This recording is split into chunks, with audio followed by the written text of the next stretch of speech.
Good morning. Day 2 from the 100-mile wilderness. It's a long trek up the side trail from where I camped last night at the pond. Almost wore me out. I was ready to call it a day already. No, I'm joking. Definitely too much off-trail walking now. A lot of mud, a lot of bogs in this area. Hopefully it won't be like that all day, because that will be a slow trek. Getting started about 30 minutes earlier than yesterday, so that'll help. With more miles. It's gonna be a long day, or a hard day, I guess. I don't even know it's gonna be hard. It's gonna be a grind today, as there are several summits that I'll be going over.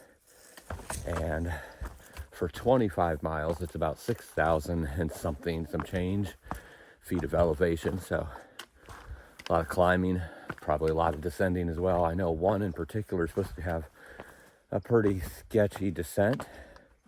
We'll see what happens. Lord knows Southern Maine and the whites had plenty of those. So see what happens. Right now, just going over some mud and bog boards and up and down on rocks. Climbing the first summit of the day, which this is all part of one range. This is the chairback range and barren range. It's all part of one range. Barren last night was the first one of that range. And then there's the chairback mountains, which I believe there's 4 of those. Ending with chairback, which is the main mountain of the summit, I believe. So climbing the first one of the day right now, even though at this very moment I'm going down because, well, that's what happens, up and downs a lot on these ranges. So right now just trying to skip over all the mud, which isn't going really well. Very squishy. It's been really good in this area until this. Today, it's been pretty dry mud. This is definitely squishier mud. So anyway, I'm going to get off here because the light from the camera in my eyes doesn't help me see right now. The sun is up. It's dark in here though, so that's why I have the light on the camera, so you can see my face. But it's supposed to be a pretty cool thing up here after these bogs, right before the summit of this first one. That show you on camera. Pretty fascinating, historical things. Not big history, recent history. So I'll show that to you. And hopefully get some really good views from these mountains today. All right, let's get her done.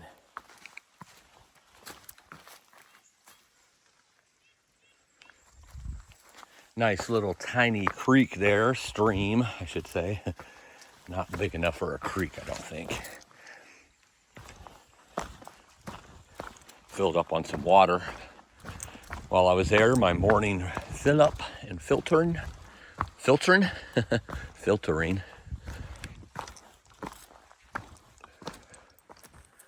And I must admit, my Sawyer squeeze has almost run its course. It is dripping out no matter how hard I squeeze it, which means it has some debris back up and just run its course after 2,400 miles.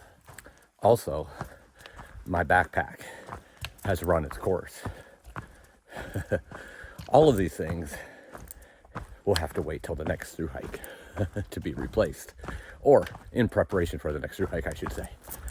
Because with 90 miles left, it doesn't make much sense to get a new backpack and a new filter, because it's still filtering. It just takes way too much time. Talking about backpack, if there's any manufacturers or designers out there, I got some ideas.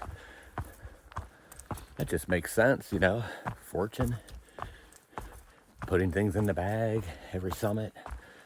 Should be a backpack line.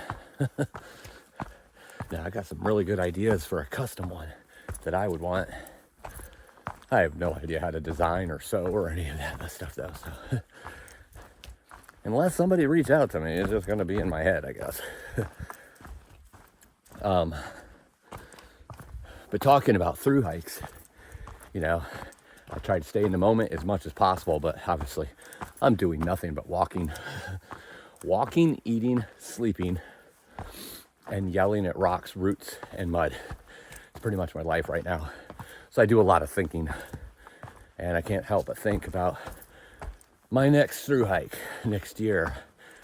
Those announcements will come soon. Obviously, after I take a little time for R&R after this one's over, figure out what I'm doing next.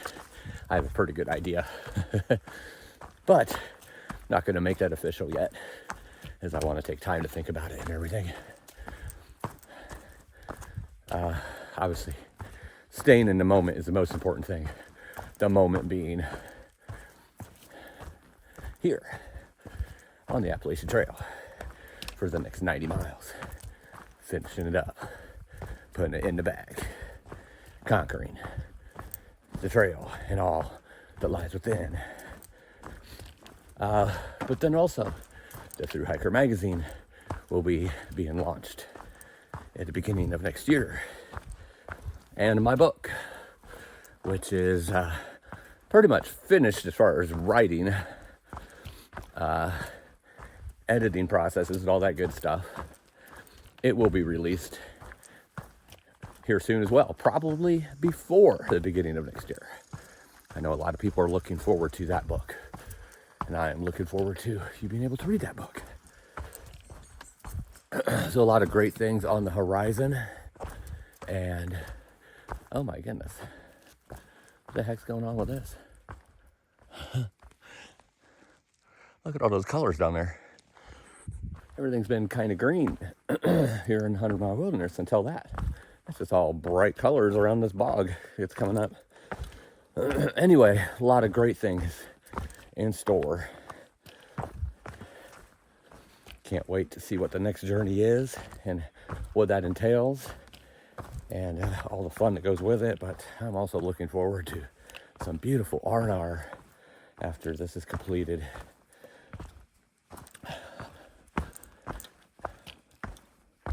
Looks like they replaced some of these bog boards here.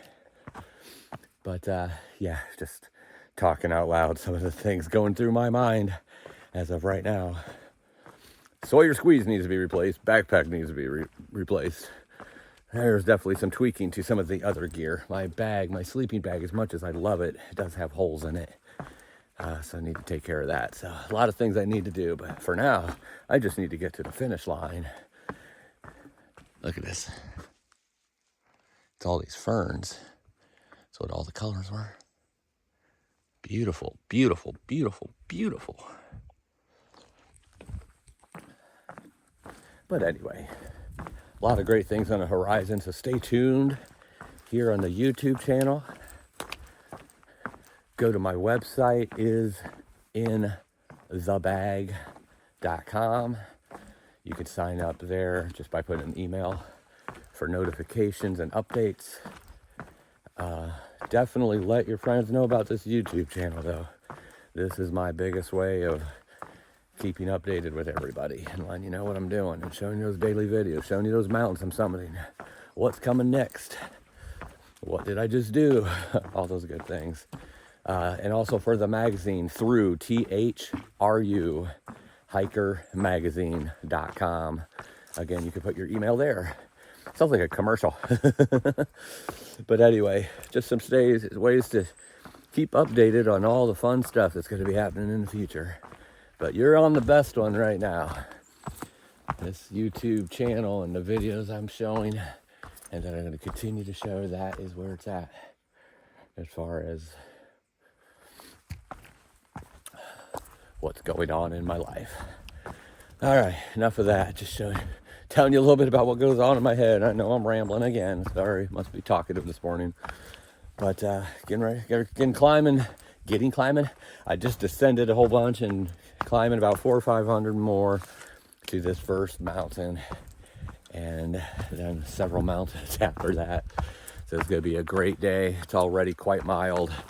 I think it's supposed to be near mid 70s or 80 today, so gonna enjoy it. Let's get her done.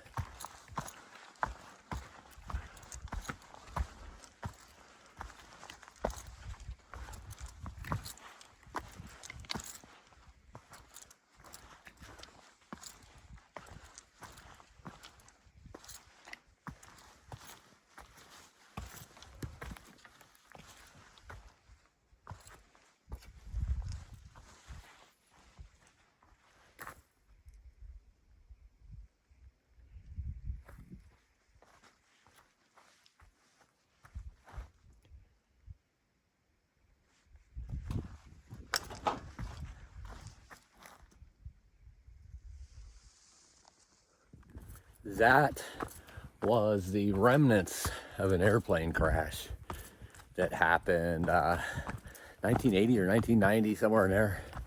A father and a son crashed into this mountain, and they both survived. So that's the great news, that they both survived. I'm glad they survived, but the thing that I'm wondering, that I'm thinking about in my head, I wonder if there were any hikers around, or people just out here in nature, whether they're hiking or not. I mean, in this area, you'd pretty much have to be hiking, or else why else would you be out here? But that would be scary, a plane going down as you're hiking. That's where my head went with that. It's like, what would I do if a plane was coming down as I was hiking? I'd freak out for sure. Like, where do I run? Where do I hide?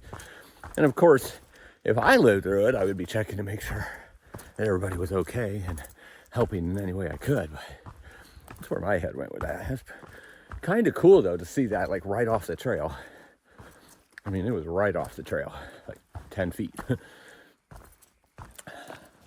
I'm not normally into things like that, like plane crashes, debris and stuff like that in the forest, but the story behind it, that they crashed into a mountain and then they survived. I mean, I don't even know the whole story, but that is enough right there. They survived. That would not be easy, going down in the trees and into a mountain. Good for them. Glad everything worked out. Not everything is bad news. Standing on the summit of Chairback, 4th Mountain. That's what it's called. It's Chairback, the 4th Mountain. All part of the Chairback Range. Not many views. A little bit out here to the side. First summit of the day. Chairback Mountain, the 4th mountain, is in the bag.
Thank goodness it's blazed good through here.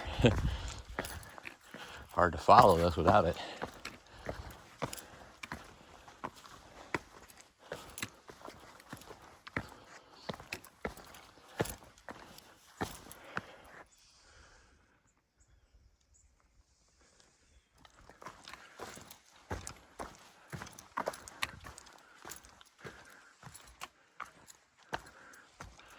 Oh. Well, it's steps so far. That makes that easy.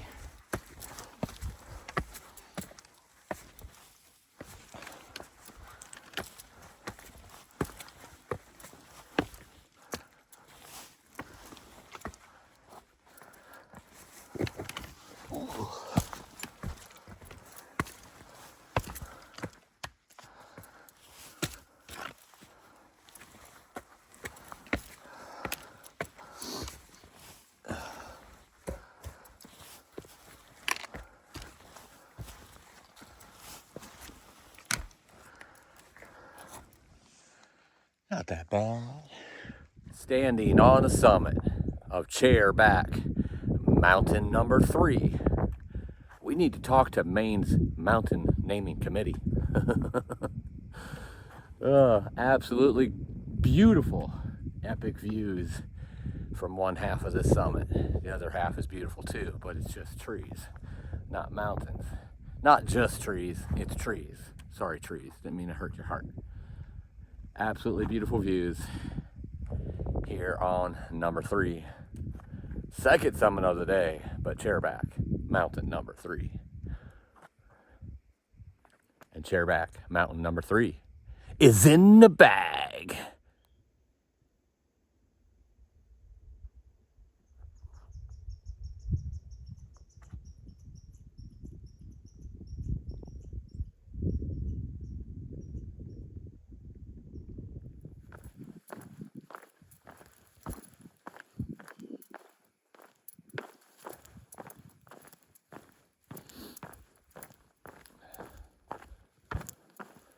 One night, Chairback Mountain decided to throw a party here on the range. Chairback 3 and 4, Barren Mountain, Chairback Mountain, all in attendance. And things started getting a little heated between Chairback 3 and 4. They kept taking the seat of each other, the chair. And finally, they just kept fighting and fighting over it. And Chairback Mountain had to say, you know what? For this reason, I'm taking your names away from you. From here on out, you're just number 3 and you're number 4. Chairback Mountain being the judge over this range, they knew they had to abide. The chair, no one ever found. You know how those mountains could be with their chairs. Where's number 2, you ask? Oh, you'll see. Chairback number 2 still has a name. It didn't get involved in the drama and the fight over this chair. Give me my chair back. No, it's my chair. You give me my chair back. Drama is for your mama. I'm pretty sure this story is accurate and true.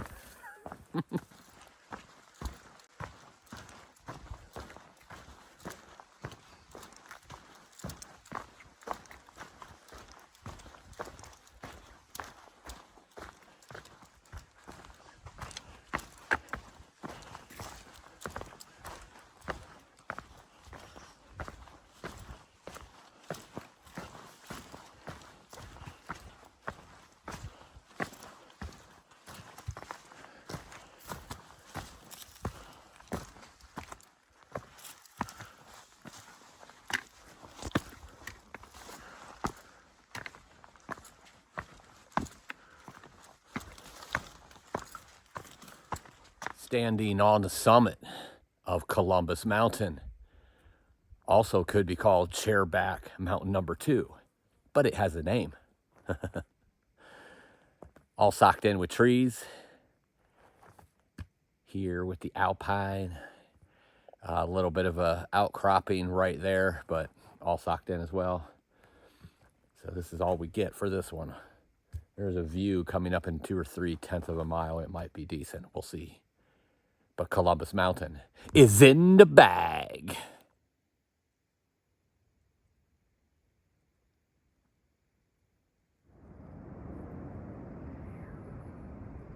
Two fighter jets just went over these trees.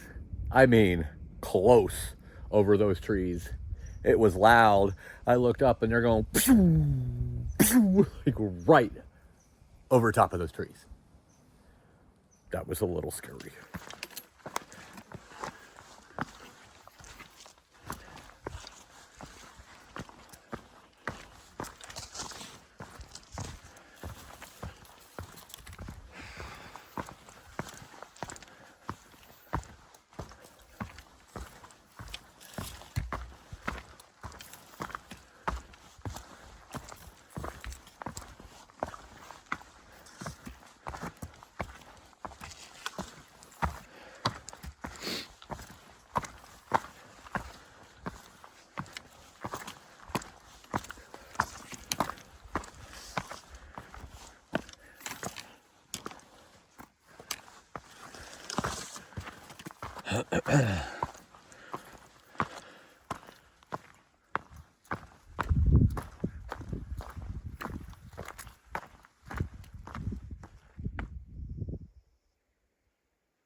Standing on the summit of Chairback Mountain, or Chairback 1.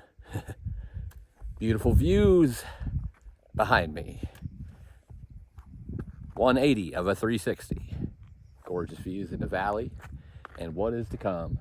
I'm not sure which is which, but that one over there might be White Cap, which I believe is the last summit that I'm trying to get to today. It's a total of 8 summits today if I get to all of them.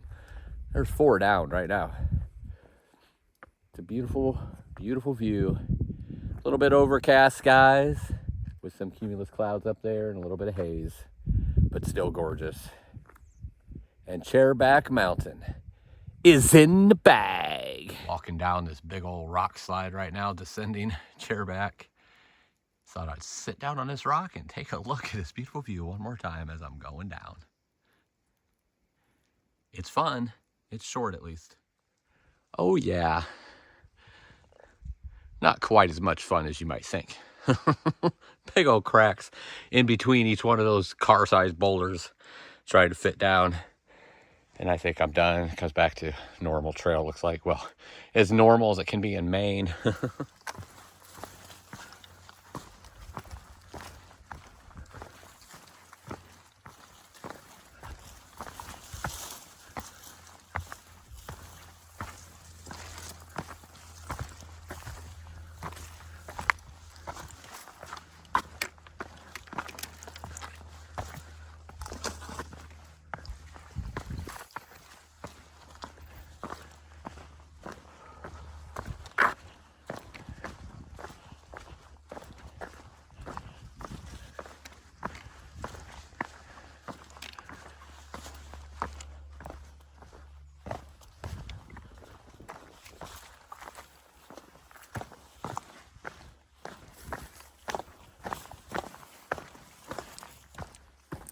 Just trekking along here on the descent through some mud and rocks and roots. Kind of getting bored. Just like blah, blah, blah. And then I remembered that I had Starbucks. Not Starbucks, Starburst. Starbucks. Starburst in my pocket. Well, you would have thought I was a kid getting a Nintendo for Christmas in 1985 when they first came out. I got so excited. I forgot I got these when I resupplied. I don't do candy very much. But I like these because they're chewy instead of hard. Oh, geez, I went the wrong way there. But it's okay because I have Starburst in my mouth. But everything's changing colors down below here. So I wanted a candy that symbolized that. Fruity. Yummy. Oh my goodness. This mud stinks. I don't know what that smell is, but it smells like poo-poo. But it's okay. I have an orange Starburst.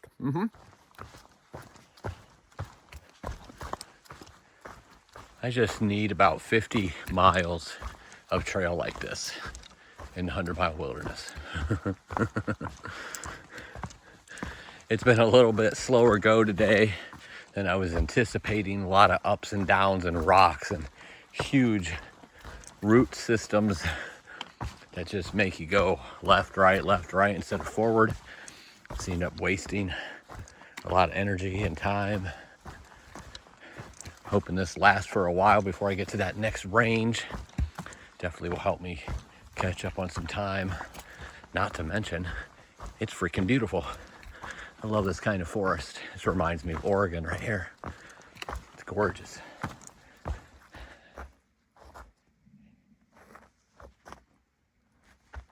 There must be a base around here somewhere. I keep hearing jets in the distance. After I had those 2 jets almost give me a buzz cut. A helicopter went over too. Same thing. I mean, like almost skirting the top of the trees. It was so low. I don't know if they were looking for somebody. Well, I mean, the jets obviously couldn't be looking for somebody going that fast, but it was weird. Must be doing exercises or something. I haven't heard any scents near me. However, I do keep hearing jets in the distance. So unless something's happening that I don't know about, which I guess could be, besides that, it must be a base around here somewhere. Trying to get as close to 25 today as I can. Might run out of time for that because of the slow slog. But that's okay either way. Even if I only get 20 today, that'll put me at 40 for the first 2 days. And I'll knock out 30s for the next 2. Or a 30 and a 25 and leave like 5 for that early morning of that. Would be the 5th day. Because I want to get in and out of the 100-mile in 4 days. Like I said, my train is already set. So even if I have to hike till midnight, that'll happen to make sure I'm where I need to be in time to be able to summit Katahdin in time. I'm not worried. The first part of the 100-mile wilderness is the hardest part. It's not even hard. It's not hard at all. It's just slow going because of the roots and the rocks. At least I don't have a whole lot of bad water fords because that would definitely take some more time too. I do have a ford coming up though. From what I see though, the last people through there or that commented said it was about mid shin high. So that's not bad at all. I call that mid calf high. Pretty much the same thing. Guess it depends if you're looking at the back of your leg or the front of your leg. But anyway, liking this trek right now. Help me make up some time today. Get that average back to, normal for the day. And see where the day brings me.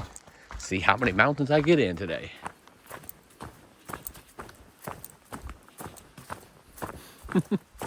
That is the face of a very happy fortune.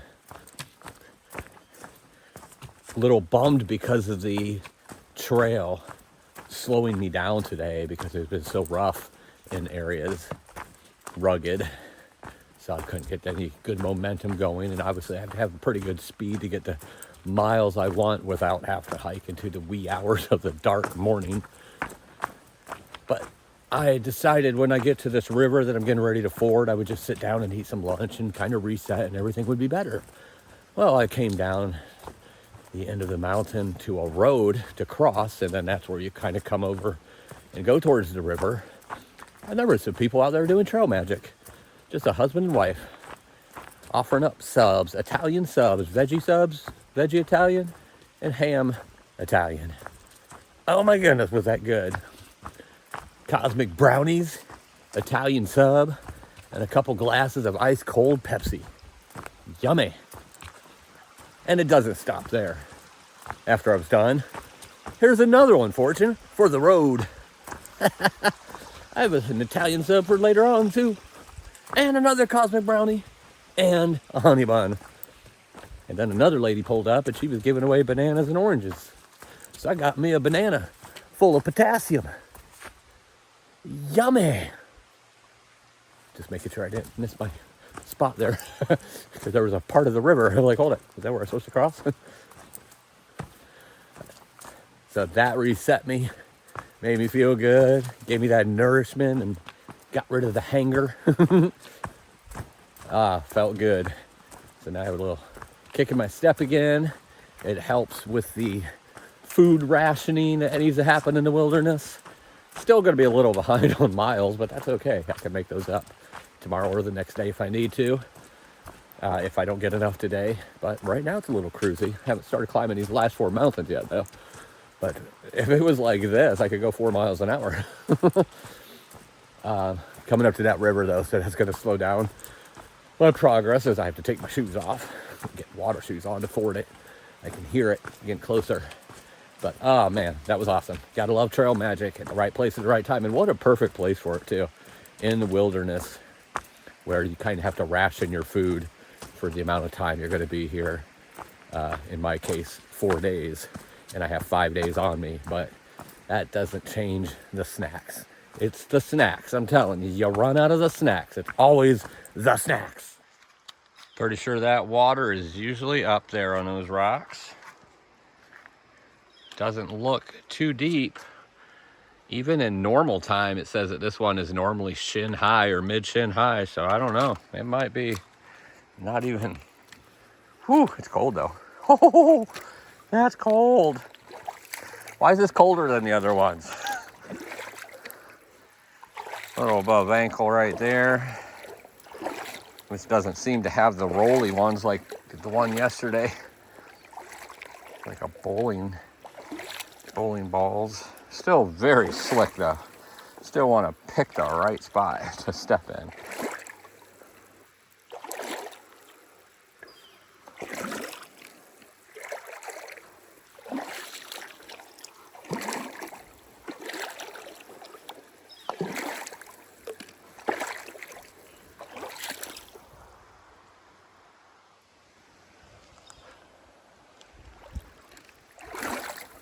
It's about halfway up my shin.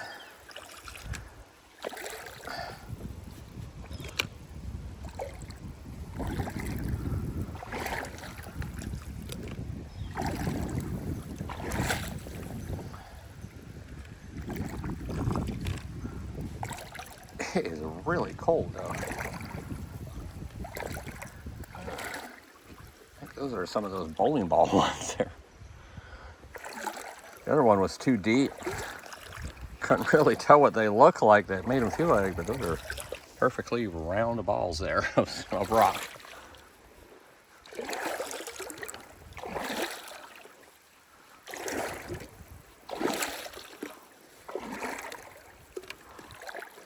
Oop.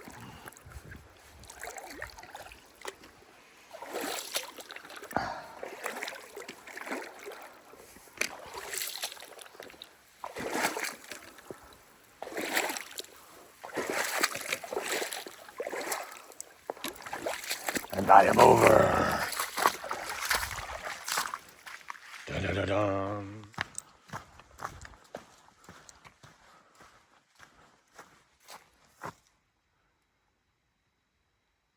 What? You know, I am definitely not complaining about the trail magic. But I do have to make a remark. That road, when I was coming down to it, I didn't see them parked there till the very end, but I seen 2 cars go by, and during the time while I was eating the sub, at least 2, maybe 3 more went by, and then another one pulled up to do trail magic. Yesterday, I probably seen 10 different hikers, at least day hikers or section hikers, mainly day hikers, which means there's trailheads. The reason I bring this up is because as through hikers, we have this theory or belief in our head that the 100-mile wilderness is just that. Something completely shut off from the world. Nobody goes in and nobody gets out. And now you have two different companies that will do food drops halfway through it. Obviously, they have to use a road to do that. So if you're thinking that you're going to come to the 100-mile wilderness and you won't have a way out, or that somebody couldn't come pick you up, or that you can't do just a portion of it, it's not true. It's a 100-mile wilderness, but it's not so remote that nobody can get to it. Because people obviously get to it. I just got trail magic. It did kind of shock me though. I guess when I think of remote, I think of my days on the PCT where you're a long way from civilization sometimes. Out in the middle of nowhere. And not quite the way it is on the AT. I would say, I don't have anything to substantiate this, but I would say you're probably never more than 3 to 5, 10 at the most miles away from some sort of civilization. Farmhouses, something on the AT. New England's a little more spread out than the South, but you're safe out here. There's always roads and different ways to get places. Still do your homework. Don't let that relax you to where, you get complacent. But the 100-mile wilderness isn't quite as remote as a lot of people think. There's definitely ways to get in and out. Heck, I've even seen a couple resorts or something on the map that you can get to from here. Obviously, that's not what I'm all about. I'm about getting this thing done and climbing on Katahdin, baby. Whoa! Give me my mountain. I'll take this kind of trail any day. It's not perfectly smooth, and there's rocks, but guess what? There's not. Hardly any roots. And that's the hard part.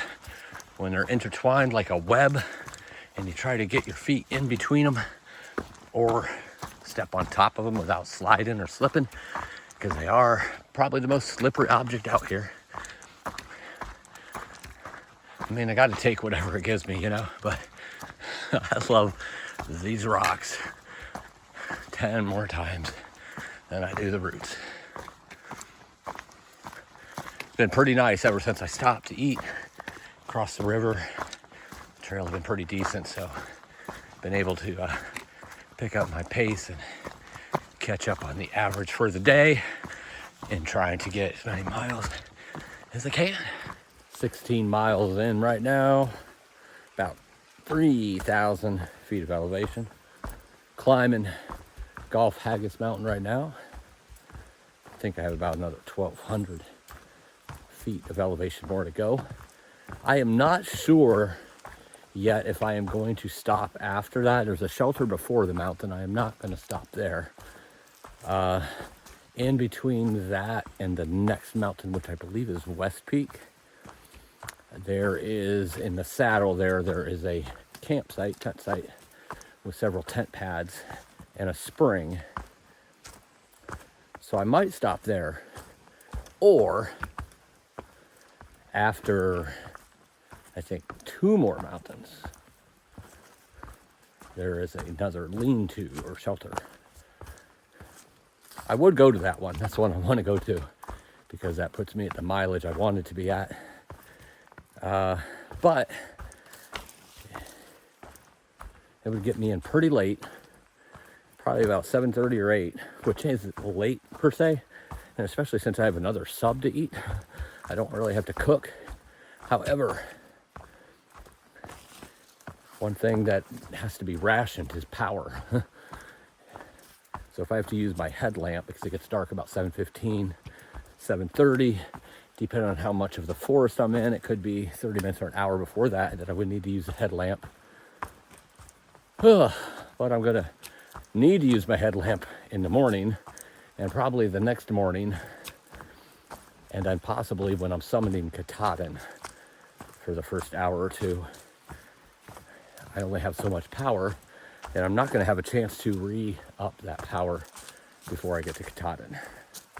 I might be able to plug in at the general store for a little bit at A-Ball Bridge.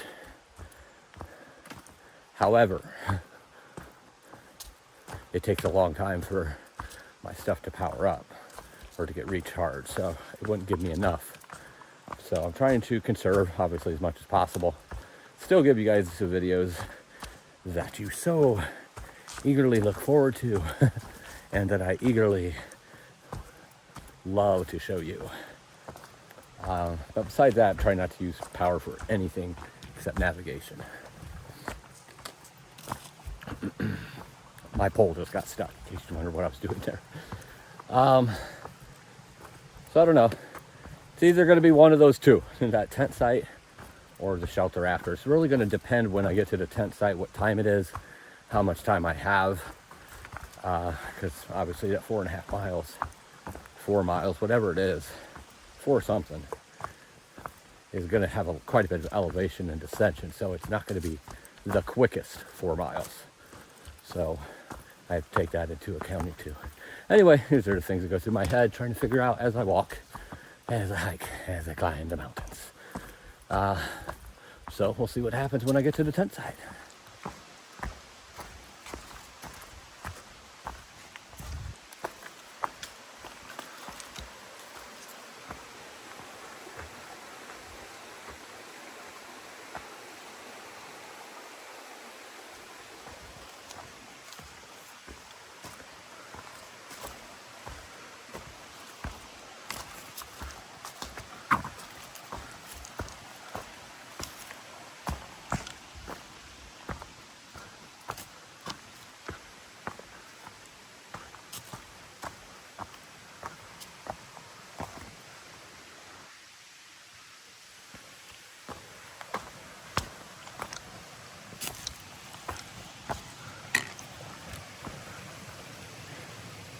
Definitely a lot more room turning down here, down below. Up high, it's more alpine. I don't know, might be full peak by the time I leave.